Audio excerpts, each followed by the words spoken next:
Okay, are you ready? Yes, I suppose so.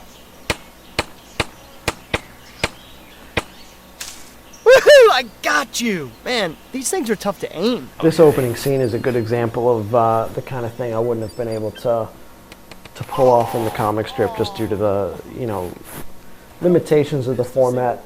And it's a shame because I'd like to be able to do, I like doing more stuff like that, especially with showing things from Zeke's point of view, his robotic nature, etc.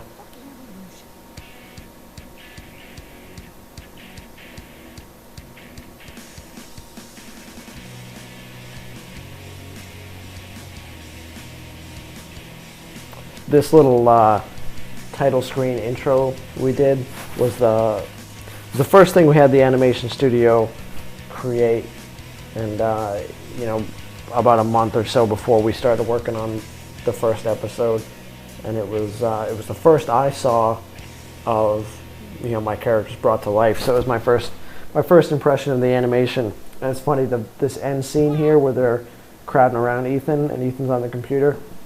Originally, we had to flip that because originally they drew it and Ethan was using the mouse with his left hand, and Ethan's not left-handed, so we ended up having to just mirror that whole scene right at the end there. And if you can't tell, I was playing EverQuest 2 about the time I wrote this script. Guess that says something. What does that say? Maybe he just has more time to play.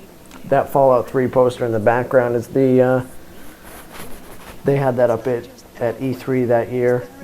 They didn't show Fallout 3 at the show, but they had a couple of those posters around, which was kind of teasing you, I guess.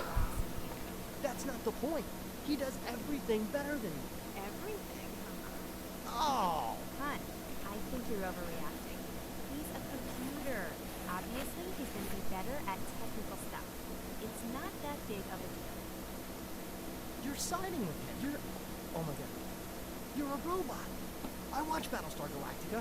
I know the Cylons look like humans now. You can't fool me.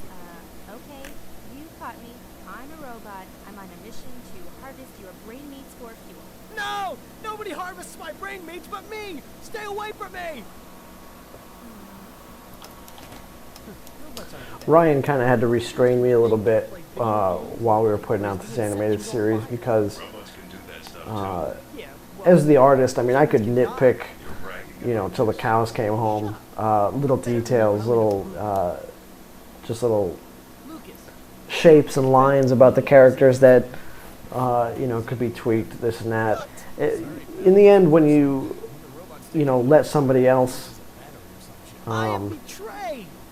take over your artwork like that and take over your characters, you kind of just have to, step back and I guess allow for a little bit of leeway, a little bit of wiggle room, because nobody's going to draw your characters exactly as you do.